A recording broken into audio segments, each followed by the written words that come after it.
Hello, my name is Teresita Blanco de su sister, and we're doing Shiny Nikki. Well, first the sound test. Like I'm doing like a little plot, like there's a special event today, and I'm gonna be doing the plot of it, and I'll be reading all of this stuff.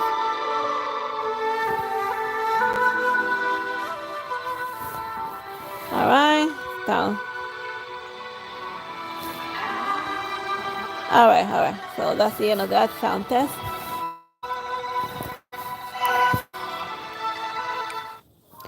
The Bazaar experimental area is empty, and on the table, a hastily written note explains the emergency that just happened. Nikki, there's been a fluctuation in the ocean of memories, and my brother and I need to check it out, and the painting on the table is a gift for you. I think you'll love it. Such a straightforward gift, but it's very much Marina's style, and she's quite confident in her gift, isn't she? Let's see what it is. And the arrow sign on the note points to a scroll nearby, and Nikki unwraps it, revealing an exquisitely detailed painting. And the painting shows elegant pavilions and detailed flora and fauna, and the figures' expressions are so vivid that they seem ready to step off the canvas. Wow, such a beautiful scroll. It clearly took a lot of effort. Well done, Marina, and you earn my forgiveness. It's lifelike. I wonder what place this depicts. And this painting is of the Grand View Garden. The Grand View Garden? Yes, the characters are dressed so iconically, and I recognize them immediately. And it's from the 1987 adaptation of Crimson Dreams that aired on TV. I haven't seen the whole thing, but I'm always heard it's meticulously made and fantastic. I loved that series when I was little, and while my parents were at work, Jojo and I would watch it on TV, and we watched it so many times I learned the theme song. And every scene on the show is a work of art, and crafted with such care that it feels like stepping into the world of Crimson Dreams. While hearing Nikki talk like that makes me curious, and I'd love to step into that world. Oh! And suddenly the desk begins to tremble, and before anyone can react, the scroll on the desk closes softly, and the light envelops everyone, pulling them into the painting. After a moment of dizziness, Nikki and her friends find themselves in a splendid hall lit by candles and filled with a fragrant mist, and with every piece of furniture finely crafted and antique. What just happened? It seems we were sucked into Marina's painting. At the center of the house is a dignified elderly lady with silver hair, lazily chatting with her three beautiful young women beside her, beads in hand. No one in the hall pays any attention to Nikki and her group, who suddenly appear. It's strange, no one seems to see us. And suddenly the elderly lady on the couch turns and her gaze towards where Nikki and the others are standing. Hello, ma'am, and we seem to have wandered here by accident, and can you tell us where we are? The lady doesn't respond, and her eyes look past them towards the door, filled with hopeful anticipation. It looks like she's waiting for someone. Waiting for someone. Oh, I know where we are. This must be the rocking hall from the Crimson Dreams, and she must be Lady Jai. And the setup is exactly like the one in the TV show. And we're actually stepping into the world of the Crimson Dreams series. Suddenly, the voice buzzes at the door, and the curtain lifts, and a noble woman enters with a frail young girl, followed by a group of maids. Lady Jai sits on the couch and lights up with joy and invites the young girl to sit beside her.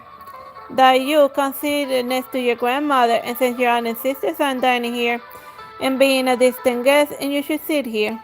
And reluctantly, the girl thanks her and sits down, joined by her three sisters. Dayu, that's a beautiful name that matches her delicate nature perfectly.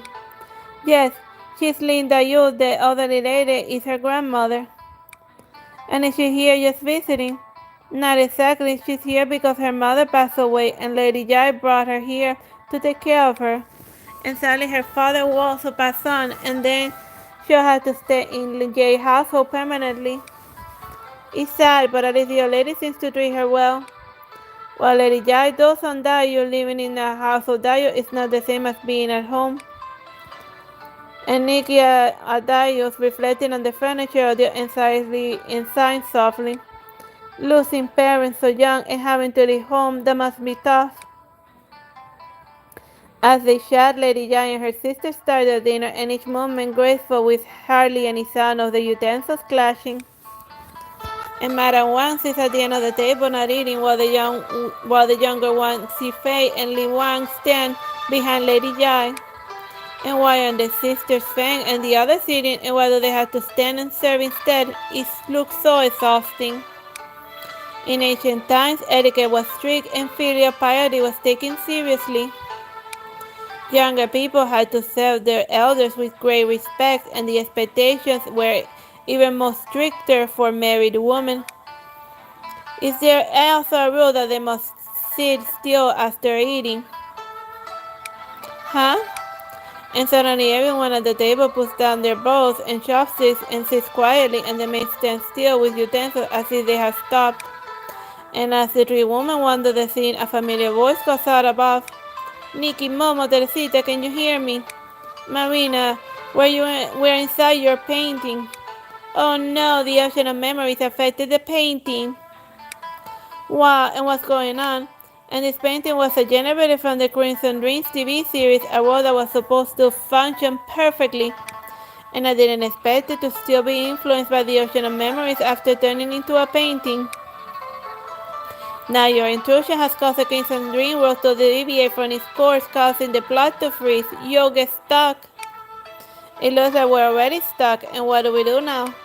We need to correct the deviation so the world can continue as per the TV series. Nikki, Teresita, this is where you come in. And let me see, the props are out of order in this scene, and we can sort this out. And Nikki, do you remember what happens next in this scene? I remember after Yen family meal, the first thing served was a teacup. But since the Lin Fan family usually waits well before drinking tea after the meal, that you found it unusual. And at the Yan residence, the first cup of tea after the meal is actually for rinsing your mouth. The scene is still frozen, and let's try to figure this scene out. After dining at the Yan mansion, what was served first? Rinsing with fragrant tea, now that was a luxury. And after rinsing, they used water from the golden basin for washing hands. A real display of wealth, wouldn't you say? And the scene is still frozen, and let's try to figure this out. After washing, they'll dry their hands with silk handkerchiefs. And once the props are correctly arranged, everyone elegantly completes the rinsing and the washing routine. And Lady Jan warmly takes Darius by the hand, and they leave the dining area to chat in the flower hall. Phew, great, everything's moving along nicely. And can we leave the Crimson Dreams world now? Not just yet. I detected all the things that are off, and if we don't fix them, the TV series won't reach its proper conclusion. And are you ready? Let's move on to the next scene.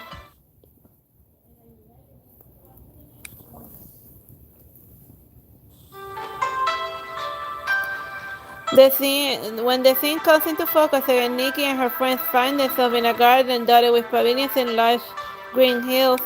And the garden is stunning with beautiful flowers and clear skies, and sadly because of the plot disruption, everything is unusually still, and there is no sign of wildlife. And this must be the newly constructed Grand View Garden. And what a grand name, and the Yap family must be very rich.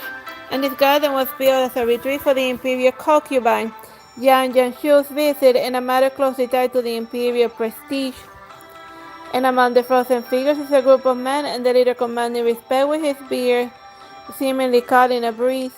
And a young man in brocade assisting and looking both respectful and slightly fearful, and others around them appear overly flattering. And this looks like the scene where Bao Yu is supposed to inscribe couplets in the Grandview Garden. His surname is Jai, so he must be. Bao Yu is the protagonist of the Crimson Dreams and Lady Jai's favorite grandson. And the stern man is his father, Jiang Chen, and the rest are relatives and associates from the Jai household. Bao Yu, and he seems a bit scared of Jiang Chen, and his expression reminds me of Shi Yu's being nervous about exam. And it probably feels just like an exam to him, especially since his episode is titled Testing Talents in the Grand View. Look, there are couplets Ban Yu wrote. Ahead over the crystal clear stream stands a wide stone bridge topped with pavilions named Shedding Jet as inscribed on the central plaque. and a couple hands on the corridor of the columns, and the upper line remains, but the lower line is missing. It seems some text is missing. And let's see, yes, it's missing indeed. And Teresita, let's work together to correct this, and then everything should be back to normal. The remaining upper line is whittled around and borrow 3 poles of green, and let's find the matching lower line. The lower line is flowers across the shower carry the same scent, and willows around the embark borrow 3 poles of flowers across the shore carry the same scent, and that's beautiful. And with the right lines restored, life returns to the Grandview Garden, and flowers rustle and birds sing, and the gardens bustle with life. And Yashin resumes leading his guests to the garden and passing a green hill and the spot a road of yellow mud walls. Inside the walls, apricots blossom and shade-thatched cottages with a well and farmlands nearby, and truly a pastoral scene. And here I feel the pull of the farmer's life, and gentlemen, please suggest a name. And why not Apricot Flower Village? And though Apricot Flower Village has a nice ring, and it clashes with the main village name, and let's think of another. And the old poem says, red apricots hang a wine flag, and so about apricot corners in sign for the plague. And if we use apricot flower, it should sound cliché. An ancient poem goes, a thatched gate by the water carries the fragrance of rice flowers, so let's call it Rice Flower Village. And as soon as Yao Banyo finishes, the guests applaud his suggestion, praising his cleverness. And Jansen, however, scowls and begins to scold Yao Banyo. Fool, you know a few old scholars and remember a few poems, and you dare to show off in front of your elders? And Yashen then storms off, and leaving Yao Banyo looking dejected and silent. I think Yao Banyo's suggestions are wonderful, and so many references are also fitting, and why is Yashen so harsh? Yashen doesn't want Yo to get too complacent. Yashen might be worried that all of the praise will go to Yanjo's head. And after all, these guests flatter Ya's family constantly and praise everything Bayo says. And another reason might be that Bayo doesn't apply his talents in the proper way Janset expects, so he may always be satisfied with him. Well, sometimes there are people that you can't please regardless of how hard you try. What do you mean by proper? In the world of Crimson Dreams, the accepted norm is that a man should pass the imperial exams and earn prestigious position. But Banyo isn't interested in that, and Banyo wants to follow his heart, but that just makes others see him as rebellious. And it seems being true to oneself is never easy regardless of the era. And as they chat, Marina's voice again comes from outside the painting. Great news, the deviation has been successfully corrected and bringing you one step closer to success. Great, let's keep going.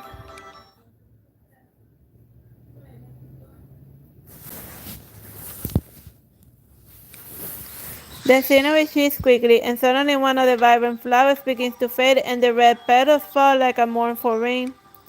And this is the flower fall and they scatter all over the sky, and the scene that you see during her flower burial. This segment that use burying flower, and it's a classic in Crimson Dreams. And Nikki, your outfit has become so beautiful, and it matches the scenery perfectly. Yes, in the TV series that you wear this while burying the flowers. And I guess your emotions resonate with the character, which is why this outfit has appeared. And moments ago the garden was splendid, but now it looks desolate. And the Ya family can no longer afford to maintain the Grandview Garden splendor because of their declining fortunes. And since it's Daya's flower warrior, why haven't we seen her yet? It looks like there's a mix-up with the lines. And Nikki, do you remember the poem Linjo recites in this scene? Teresita, let's find the poem that best fits right now. Which could it be? Linjo recites the lament of the fallen flowers here. And with the poems in play, the plot progresses smoothly, and at the end of the path, a delicate figure approaches in Dayu's. And in just a few years, Dayu has become so thin and delicate that even her clothes seem too heavy for her. And her brows are slightly furrowed, and her eyes are filled with tears, and her face shows nothing but deep sadness. And holding an embroidered pouch and a small hoe, Dayu walks softly to the flower scene and was softly reciting a poem. and flowers falling scattered all over the sky, and who will mourn their fading scent, and fragile trees to the center pavilion, and like petals touch the embroidered curtain. And Diop picks up the petals before her and gently places them in her pouch. And as in a breeze stirs the last petal, which scatter across the sky and carried away by the cold winds of the late spring. And Diop gazes at the falling flowers in a daze, and her expression growing more sorrowful. Amid the restless passing of the day, how long can beauty last? Once lost is hardly found again. It's so beautifully sad.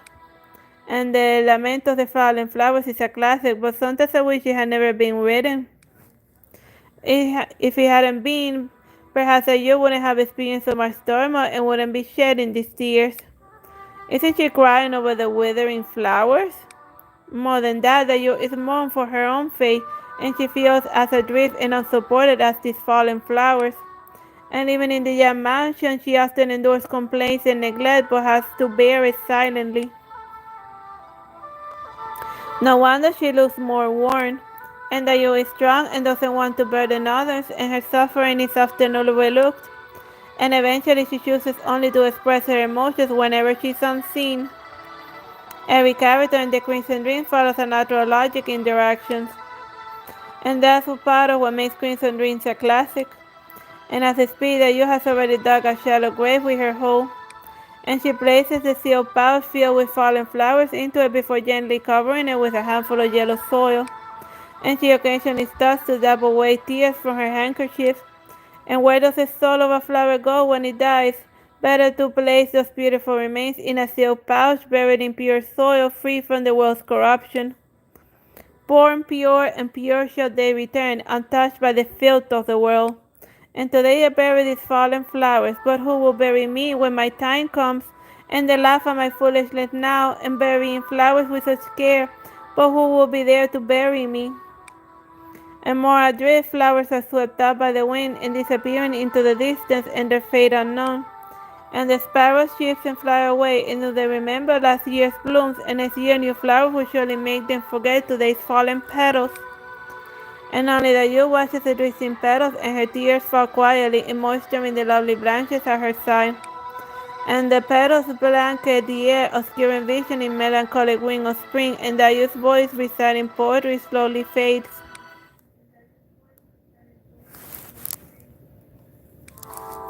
The scene changes again, and the phoenix tail sways, and the dragons whisper gently, and green bamboo shades and a silver red glass window that emits a faint medicinal scent. This seems to be where the you lives. And Nikki, your outfit has changed again, and it's beautiful. This outfit looks like something Bayo wore to chase butterflies during the Grain in the Ear festival. Chasing butterflies with a fan, and from my experience, you can't catch butterflies with a fan, you need a net. Haha, Momo, you seem quite experienced, but Bayo didn't know that. Didn't Nikki mention that Chen Bayu is also very well read? Yes, but she knows very little beyond her books, and she spent a lot of effort conforming to societal expectations. After her father's death, and with a brother who only pursues pleasures, she had to mature quickly to help her mother support her family.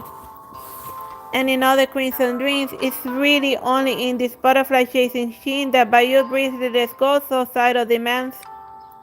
And everyone gathers on the shelter walkway, and whenever the drizzle outside taps gently on the bamboo, creating a melancholic sound, and inside they hear Dayu coughing. And Dayu seems really sick, and has anyone come to visit her? This should be the part where Bayu visits Dayu, but Bayu hasn't arrived yet, and could it also be a prop error here, and what could it be? Something doesn't seem off. And Nikki looks at the plaque above the door, and the inscription is missing. It looks like we need to restore the correct name of Lin Dayu's resident, and what should it be? Lin Dayu lives in the Xiaoxiang Pavilion, and this is also where her nickname Fairy of Changyu comes from.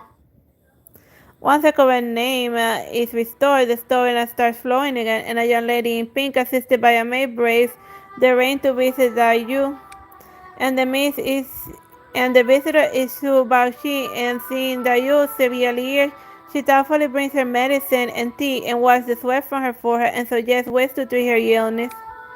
In my opinion, you should drink porridge made with top-quality bird nests and rock sugar every morning, and it is more nutritious than medicine. And as I thought that you coughs again, and her complexion is pale and her energy low, and she grieves by your hand and sighs deeply. You have always been kind, and I used to think you had ulterior motives, but I was wrong. And since falling ill, that you have seen much indifference in the household, and now it's by just genuine care she finally opens up. Don't worry, as long as I'm here, I'll be here for you, and tell me what troubles you have, and I can help however I can. And Basho lowers her head and seemingly lost in her thought and sighs deeply. I do have a brother, as you know, and just my mother, and so I suppose I'm a bit better off than you in a way. We share the same struggles. And you're right, sometimes it's better to keep things simple. And I have some burnt soup over there, and the maid's prepared it, and it's convenient and won't cause a fuss. And how does that sound? And through the gas window, everyone sees you by your confidently without you, and it's a touching sight. Even I feel a bit moved by Basho's words. Basho has always excellent in social interaction, whether it's her nature, a way to manage relationships, or just following etiquette. But I believe Basho truly empathizes with you right now, and they're both talented girls, yet confined by their circumstances. At the moment, she's not composed, sister Bao, but her truest self, and I'm free like when she's chasing butterflies.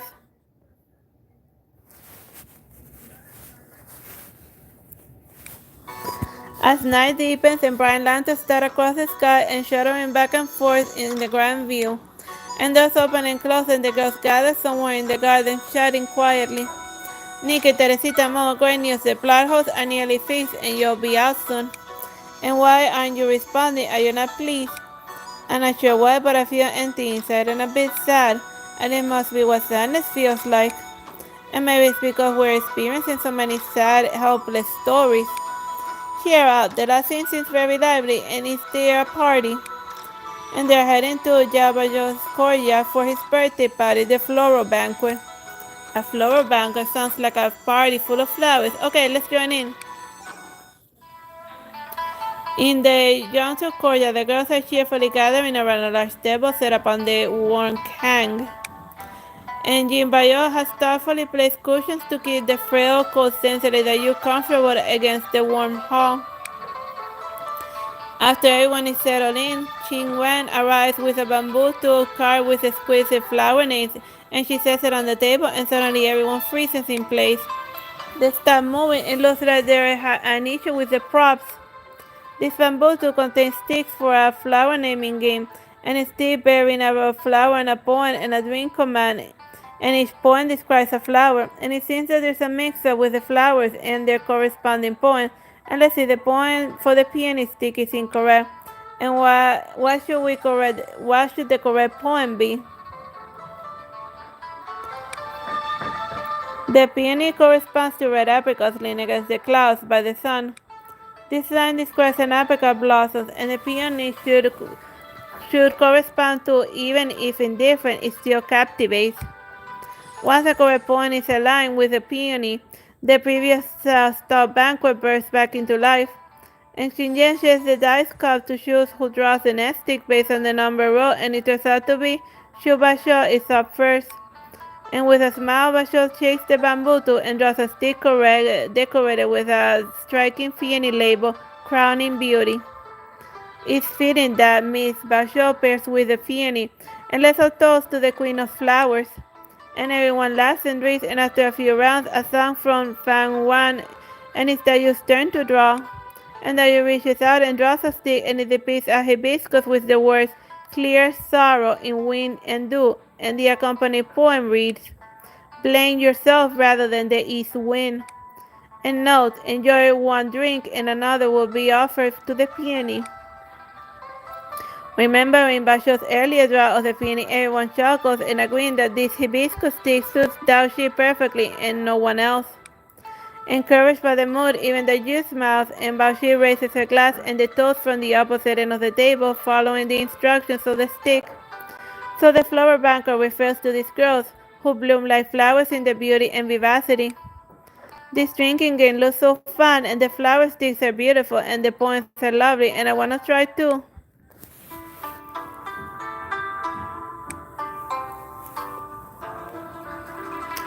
The blossoms herald another spring. Oh. The flower sticks are indeed beautiful, but the poems are actually quite sad. Do these poems have any deeper meaning? Each poem hints at the fate awaiting these girls. And after tonight, much like the flowers on the sticks, they too will scatter. I thought it was a happy feast, but it turns out to be the beginning of another tragedy. Actually, Crimson Dream starts by saying it's a story where a thousand beauties cry, a united sorrows are shared. Despite their amoral quality, these girls don't get the happy endings they deserve, and maybe in this era all is predestined.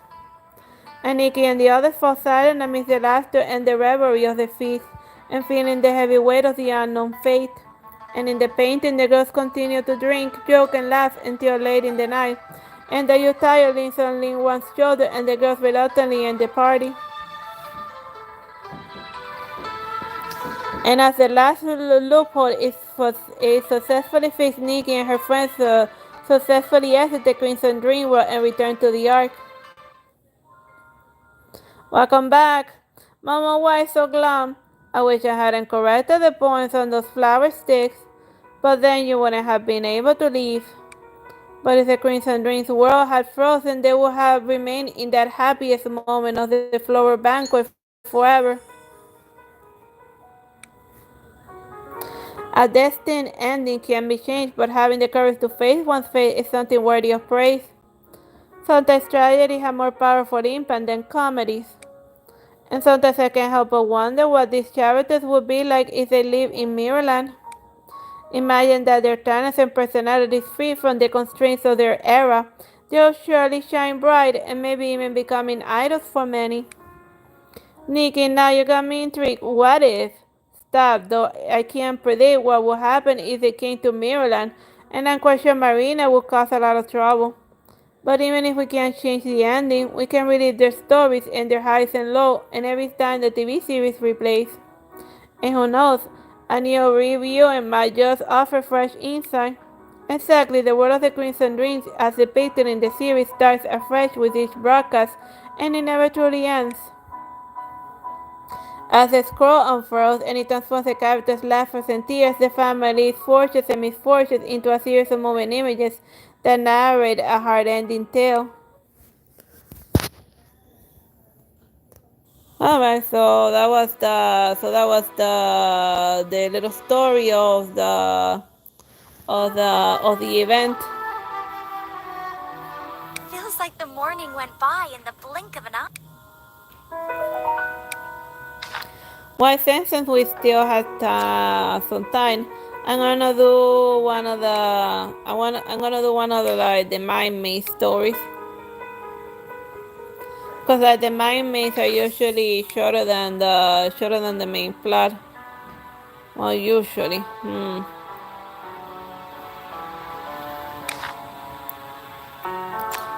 Let's see, chapter 2.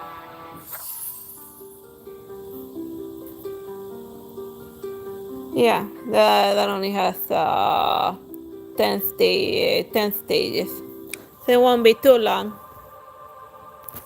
In Ninier, beauty is forever, and each ruler is a star in the sky, and each star has its own story, and Ninier's sky is still waiting for a fantasy that is truer than the stars, a fantasy that is so intoxicating that no one will ever wake up from it.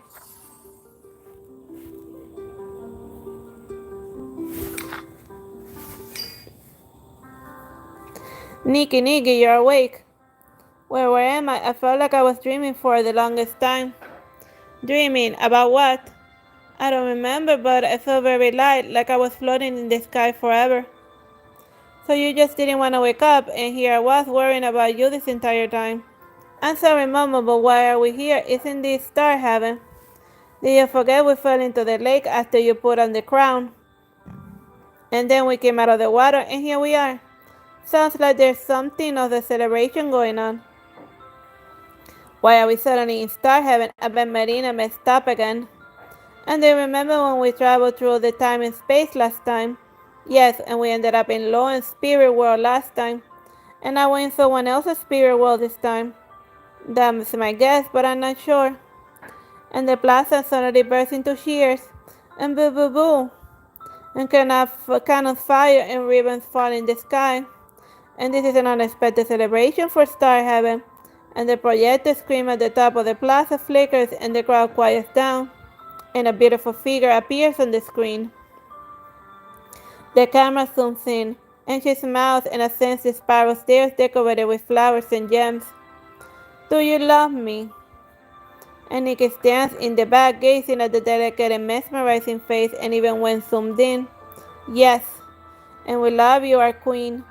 And subtitles scroll on the screen, and live stream of the coronation of Queen Lilith. So we're in Lilith's spirit world, I guess.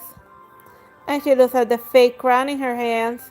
And even though the crown is fake and only a dream brought by Lilith to many girls, the plastic gems just shine the best they can. Stars on the near shine for the night. And her smile makes the most brilliant yes look dull. And look at the lake. The light broadcast is not reflected in the lake, and instead the lake shows the reflection of the fire. We went to the lake to get to the spirit world, and this is the exit too. I don't really care, I just know it looks dangerous. My styling power, I can use that here in the spirit world. And she's no longer the girl that doesn't know what to do, and she doesn't need to be reminded. And she must do this on her own.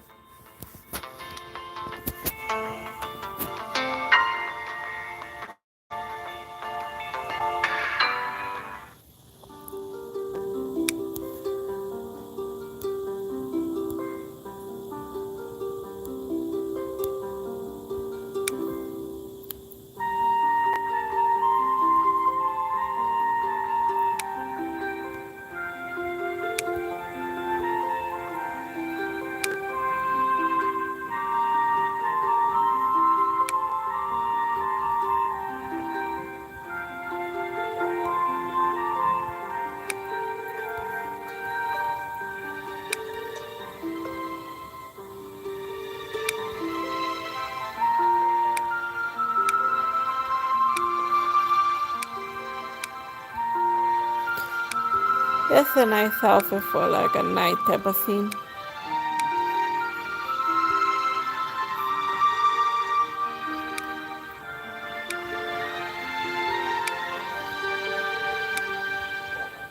So festive. For New Year's?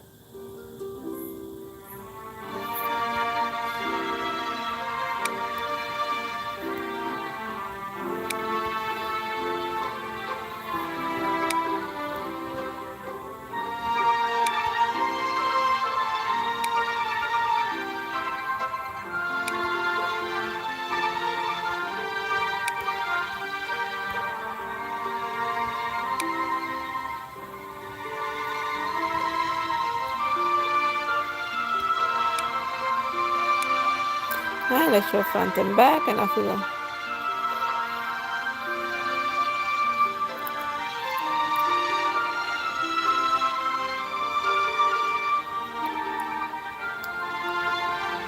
Come on. I'll present you with the most beautiful dream.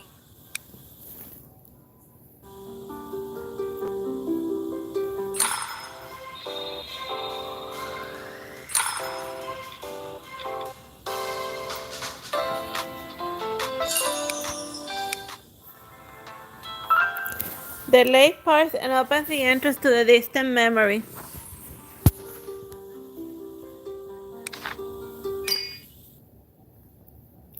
Memory from the lake. The raging fires dye the night sky red, and Star Heaven is not its usual quiet of fire, run, and don't push, watch out for the elderly. And the outdoor stage is unlit with fire and smoke from the backstage everywhere. Nikki, I'm here, let's go. And Nikki picks up Momo and walks towards the backstage against the crowd. Everyone is running the other way. And did you forget the fire that Joy talked about? And maybe that's why we're here. And Swan Candelas rushed from the backstage. Help! Someone help Ashley, she's trapped inside, but let me out first. And I'm sorry, Ashley, I won't bother you anymore, and don't come any closer. And in the fire, only one silhouette remains. Parsley, now we're the same. Endorphins collapse on the girl trying to escape. The ugliness, the beauty, all gone in the fire. No, don't come any closer. And why are you scared of me now? And when you're just talking down to me? And she tried to be kind, she tried to love, and she tried to be brave. But none of that means anything to someone ugly. You're a demon. And Ashley smiled and she walked over and looked down at the girl. And you are an angel. You took my clothes, took my glory, and walked all over me. She raised up the single claws on the girl. This is mine, this is my song, and the applause is mine. The love is mine, and the beauty should have been mine. And she pulls on Parsley's hair and looks in her eye. Mine. And let me go, let me go. And Parsley cries and grasps for air like a beggar. And then she passes out in the helplessness. And Ashley draws the scratch from the meteoric pharaoh and an unconscious Parsley. And she is not wearing anything, but she's never looked more prouder and more at ease, as if the fire is her dress. And she parades around the room. If evil is beauty, then why don't I become the devil? And in this fire, she's the most beautiful ruler.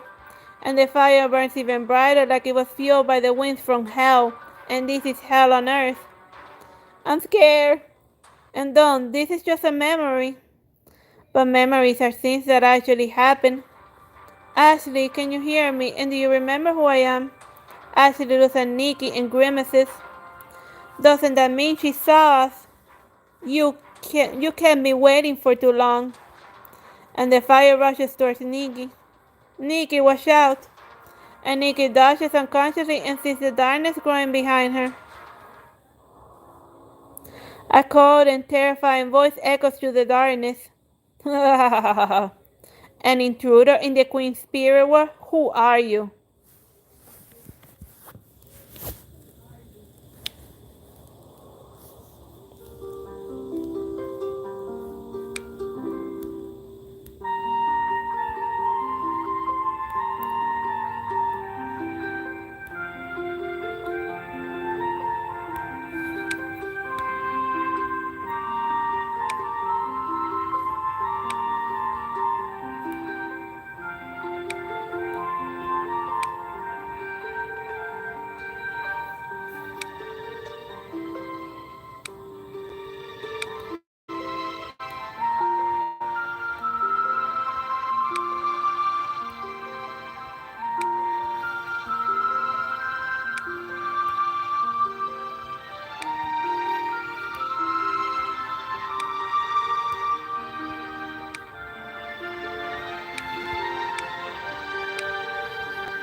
That's the front and back, and off we go.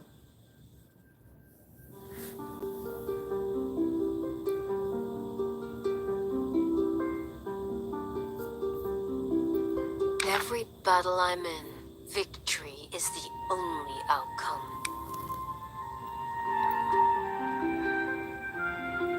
Alright, time to battle Lilith's demon butler.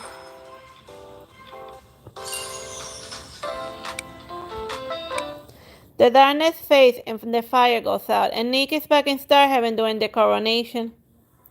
That was scary. Let's stay away from that lake. And the newly crowned queen on the screen is smiling. You must have waited for a long time. Me too, and I hate waiting. Momo, do you think the queen is somehow related to the fire?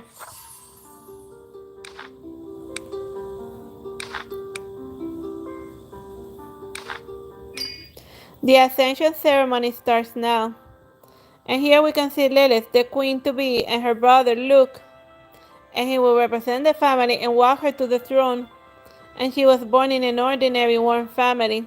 And her father was a legislator of the kingdom and her mother a doctor, and she grew up in a loving family. And this ordinary yet extraordinary family raised Lilith with all their love and groomed her to be Ninir's shining queen. And today, the Clay family and the embodiment of love and words is Ninir's pride. The banner seen in the plaza also has similar slogan: extraordinary birth, destined for nobility, or a perfect angel on earth. I have to say, she really is beautiful, and I've never seen her up close before. Yes, I can't take my eyes off her. And Momo finds a magazine somewhere and starts reading. Look, Lilith is the first in both the life that the Nini Girls want and the face Nini Girls want ranking. And Nikki has an idea and looks at the serene lake. It is quiet, but it also hides memories long forgotten. And I think there's a lot more stories in the world reflected by the lake. And don't you want to see it?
Alright, let's find something nice and blue.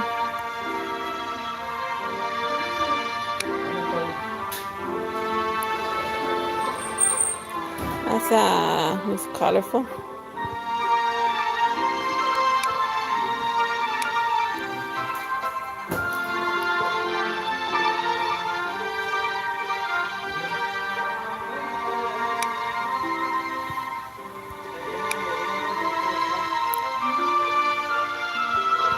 Alright, now let's show front and back and off we go.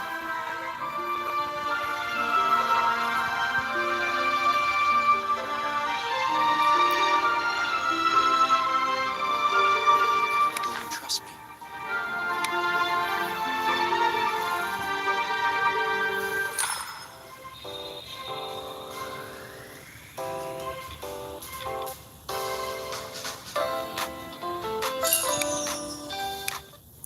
Well, we can go back and forth between the two worlds, can't we? The thing that happens in these two worlds is somehow connected, I'm sure. Look, there's an article on the fire. An article about the terrifying fire is posted on the bulletin board in front of the hospital. And next to an article about how Lilith won the Star Heaven Swan as expected. And it's been more than a month since the fire. And a limousine pulls out the hospital with vans from the TV station and newspapers and magazines in tow. And the main entrance has been decorated with welcome banners and slogans, and the smiling being comes out to greet the guests. Welcome, welcome. And the doors to the limousine opens and a pair of long legs step out first. It's Lilith. Hello, Dean, I'm sorry about the trouble. And Lilith looks simply and pure with silver gray dress and light makeup. And not at all, the government arranged for the swan to visit the fire victims. So this is the least we could do. Lily smiles with gratitude. Oh, shall we take a photo here for the media? I'm sorry, I forgot, definitely. And the dean, along with the directors from all of the departments, spends a good amount of time posing with Lilith. And this looks good, but should I put on my suit? Maybe another one. Is she here to visit the victims or the dean? If Lilith is impatient, she's doing a great job not showing it. And we should follow Lilith. I'm sure something will happen. And the dean is happy with how the photos turned out. And the director of the burn unit will take you to the victims, and I have other business to take care of. Oh, he didn't look busy at all. And the dean approaches Lily and holds her hand and whispers, "Everyone from the hospital voted for you." Really? Of course. Thank you, this makes me extremely happy. And Lily looks sincerely delighted about this revelation. And after the photo sessions, Lily walks towards the burn unit with reports and photographs following her. Parsley is looking into the mirror when Lily opens the door to her room. And she slaps the mirror down just as the door opens. And she looks at the door in fear and fixes her bangs to cover her heavily burned face. And Lily flashes a faint smile, but no one notices. I'm sorry, am I interrupting?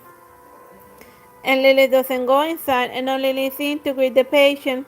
And the reporters film everything. No.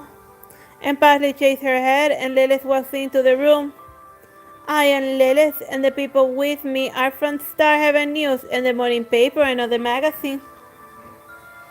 We're here to see how you're doing. You must be bored out of your mind here.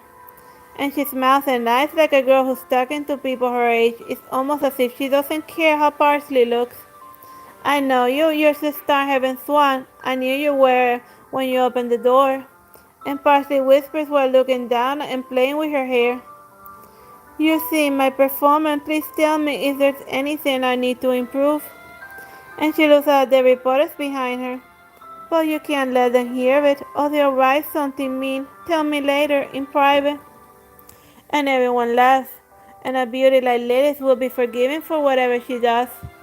And Parsley smiles while covering her mouth and shakes her head. No, there was nothing wrong with it. It's alright. Tell me more when you're done. When you're alone. Do you like strawberry cake? Oh, yes, thank you. And the reporter takes photo of Lilith handing Parsley the cake, and the red strawberries look awfully inviting next to Lilith's face. And Parsley is part of the background. Now that you got the photos you wanted, may I have some private time with Parsley? Then Lilith looks at the reporters. Of course, and we took all good photos today. And the reporter and the photographers leave the room while talking about Lilith. And she's beautiful, and now I know why I'm in this industry. And they close the door, and Lily walks back to Parsley. I didn't ask earlier. How is everything after the fire, and what are you planning to do? Parsley looks pale.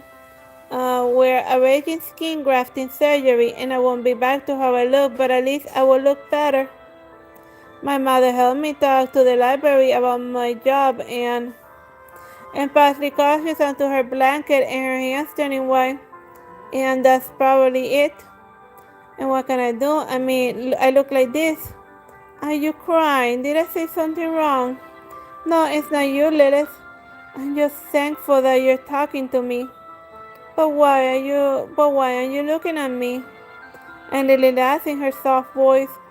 Because you're beautiful and she takes a deep breath and tries to calm herself. Forgive me, I can't bear to look at you. Lily caresses Parsley's head and tosses behind her ear, and exposing her scars and her anxious, gisting eyes. And Lily cups Parsley's chin and takes a look at her with sympathy and pity, and starts twinkling her eyes. It's very unlike you, my sister.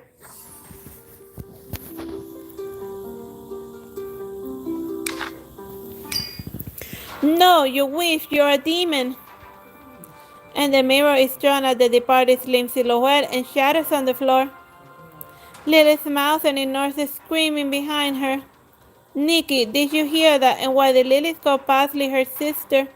Lilith is Ashley. And Nikki doesn't want to follow this line of thinking. And what should we do? Lilith left already, and shall we follow her? But Parsley's eyes red with rain, stumbles towards the shattered mirror, and she picks up a hard shot and looks at her reflection. This must be an illusion. This can't be real. And she's the ugly one, and I am the most beautiful girl in star heaven. And this can't be real, this can't be real. And Parsley starts to act strange and rubbing the scars on her face and sobbing. No. And she rubs her scarred face.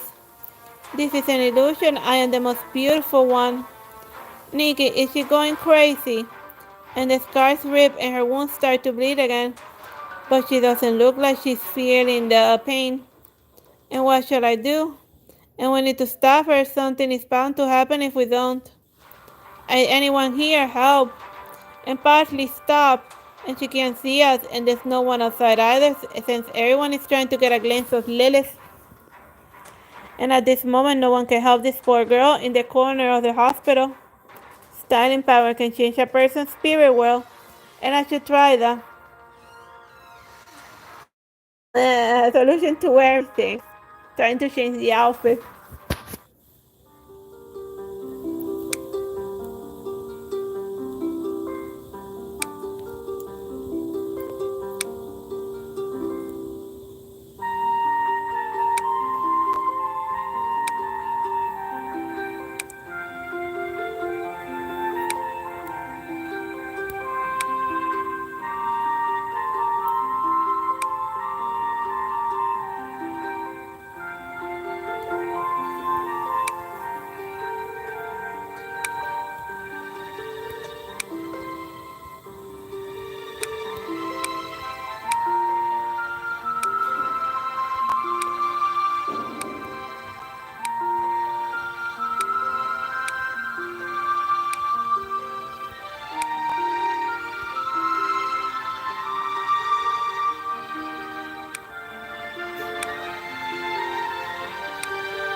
Ahora, fico.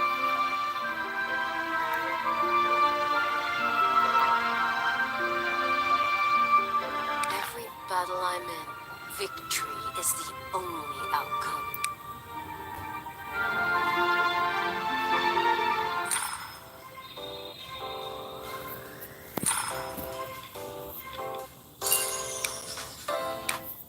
Parsley now Span closes her eye and passes out. How is she? I think she fell asleep because she is mentally exhausted. And Parsley bites her lower lip while dreaming, and tears roll down the corner of her eye. Are Lilith and Ashley the same person? And what? No way. And Momo is done and shakes his head vigorously. I know one way to prove this. Old Henry should be in his hospital right now. And if Lilith is Ashley, then she will go see him. And let's check out his room then. Old Henry is just left the observation room, and his room is quiet enough to hear a pin drop. Doesn't look like anyone's been here, and you're overthinking it. And Momo, look. And a bundle of Star Heaven Posy is placed by his pillow with a faint fragrance of telesma. It's a weird flower. Lilith is Ashley, and Lilith is the ugliest girl in Star Heaven before her plastic surgery. An occasional posts like this come up in moments, but they are removed almost immediately. And who's spreading these rumors? And can someone please catch the culprit and I'll even pay? And haven't you heard the person spreading these rumors is a crazy no-name celebrity?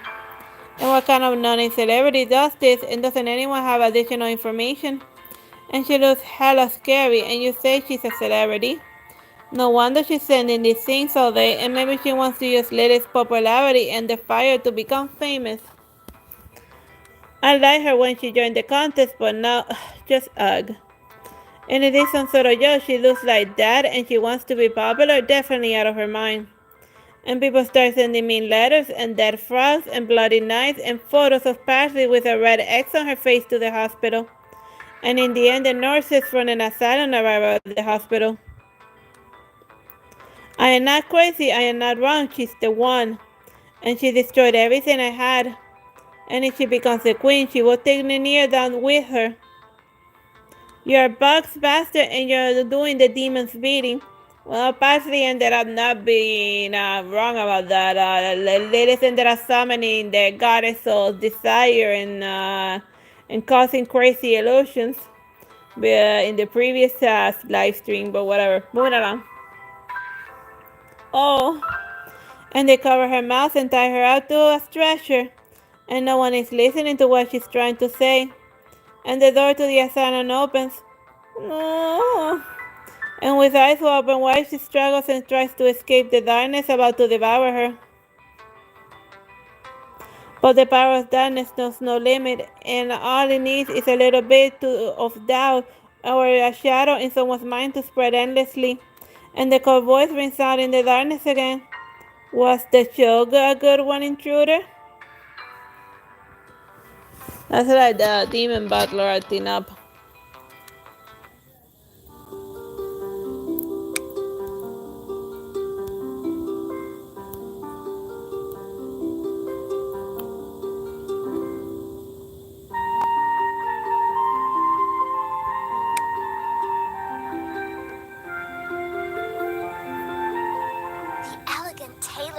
Dress shows off curves and the waist.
Alright, let's show front and back.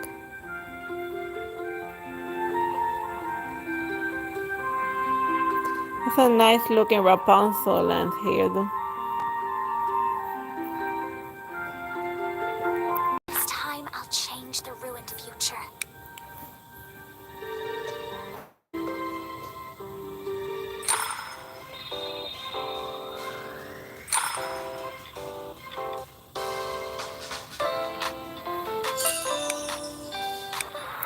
After the styling battle, Nikki and Mo returned to the coronation celebration.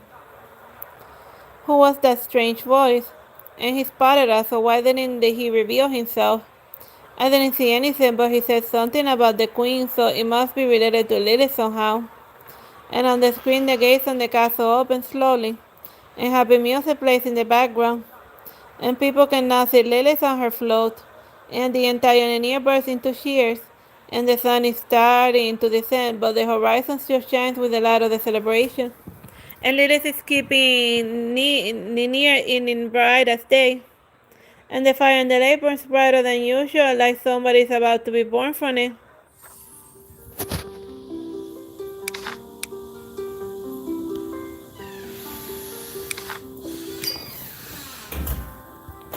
Lilith ascends the spire in the middle of the castle, and the spire that closes the sky. Ninier is a never-ending fairy tale and a fantasy created by everyone.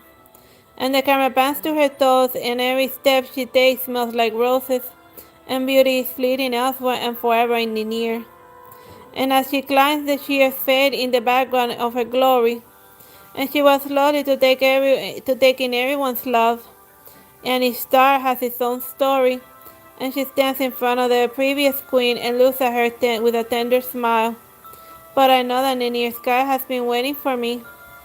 And she reaches the highest points of the land and bathes in the love that comes from the lights that never go out in Ninier. And then she lowers her head, exposing her neck. And she puts on the crown and looks and smiles at the camera. This is the oath I take to become a ruler. Allow me to become your dream. A dream where no one wakes up from. And the entire world seems to have stopped for a few seconds, intoxicated by Lily's eyes. And the night looks even darker in Lily's brilliance. And the lake once again reflects its raging fire. And Nikki, you're thinking about going to the world in the lake, aren't you? Huh? And Momo trembles at the memory of his previous trips into the lake. If you're scared, no, I'll go everywhere you go. And it's my duty.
Let's show front and back, and off we go.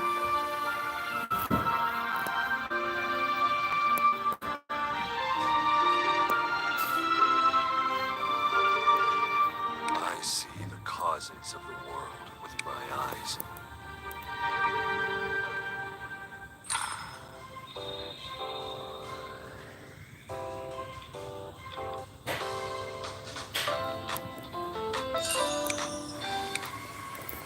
You're finally here, intruder. Boring sauce without flavor.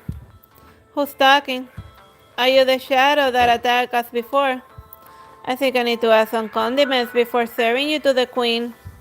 And you won't get away so easily this time. Now scream in the fire, hatred, fear, and pain, and I'll have it all. And when I am crowned, I will harvest your souls.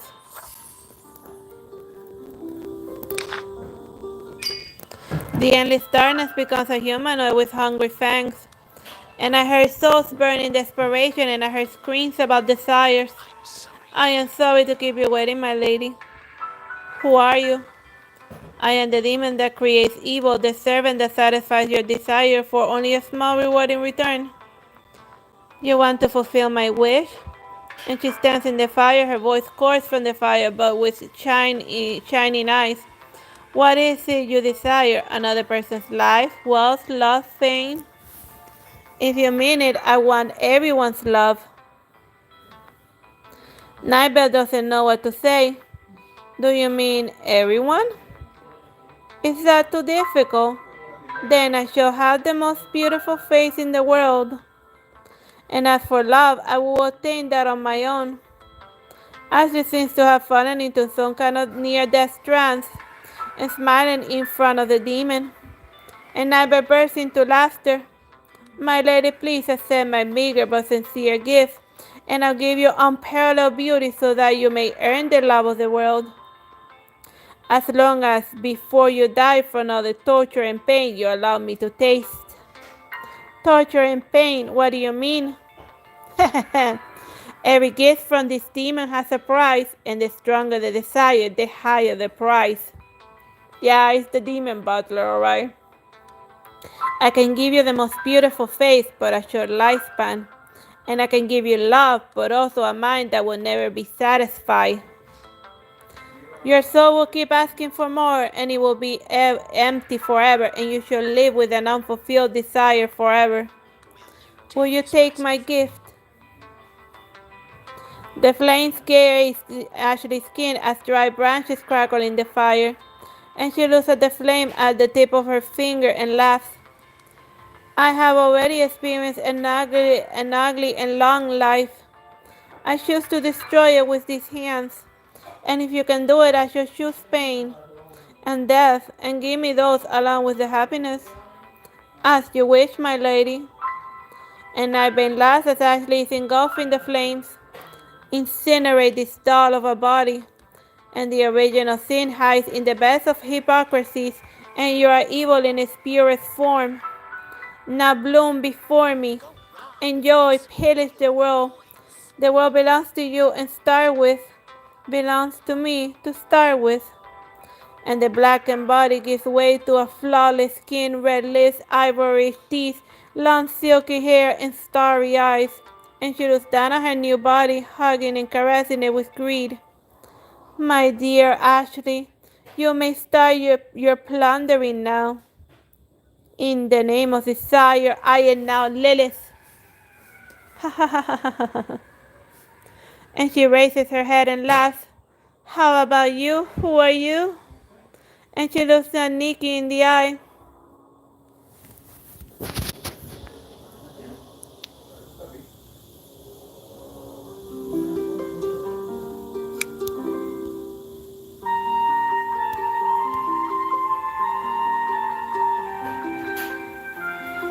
Walking onto the dance floor in a burgundy ball gown with a feather fan in hand is going to make you the life and soul of the party.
Alright, let's show front and back.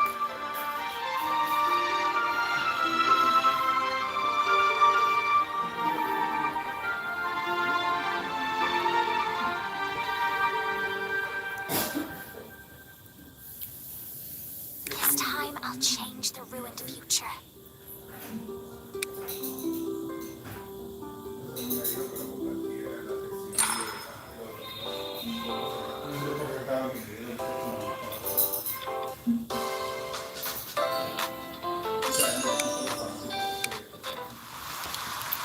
Memories fade and the demon takes his leave and the world is silent once again. And a familiar figure approaches in the misty rain. A rainy day at a cemetery, and the crowd has scattered living flowers in front of old Henry's grave. You carry memories that I had long abandoned. Is she talking about Ashley's design of reflection? The woman in the veil places a bundle of star heaven pausing in front of old Henry's grave. You remind me of things from a long time ago. How unpleasant. And she stands up and pulls her gloves and looks at Nikki. I remember now, and she was a beautiful girl from the cemetery. And Lily smiles faintly. We met at the cemetery, and you were that strong mercenary. And I remember you. And did you come to see Aunt Henry that day? Lily doesn't answer, and they hear the sound of a violin far away. And Aunt Henry wrote the song, but he no longer performing it. And Lily looks in the direction of the music, and her face, drenched by rain, carries a pang of loneliness. You went to his funeral, even though he was at a risk that they would recognize you. Do you have any regrets? Regrets about what? Did you know that our Henry ran into the fire to save you? If you could. And Lilith interrupts. There is no if, and I wouldn't have made a different choice. And why? He was hurt in the fire, and how could you say that? Don't you know why? And Lily looks at Nikki. What? You don't get it all. And Lily laughs and turns to leave. You may leave now and take Lake Silvermoon is the exit to the spirit world. You were just going to let us go? Even though you came here uninvited and picked at my memories with your styling power. It doesn't matter how powerful you are, you will never be my match. Why? And she turns and looks at Nikki with disdain. It was fleeting, but her stare was like a brand, red hot with desire from the bottom of her heart. Those who don't understand the power of desire can never defeat Lilith. I am the fog and you are the star. You are only a speck of brightness, but I am the eternal darkness. Alright, that's enough for Shiny Nikki for today. I hope you have fun with me doing like the mission, the story of the temporary event and like the origin story of the super villain Lilith. And I hope you have fun. Please give a like and subscribe. Bye bye and God bless.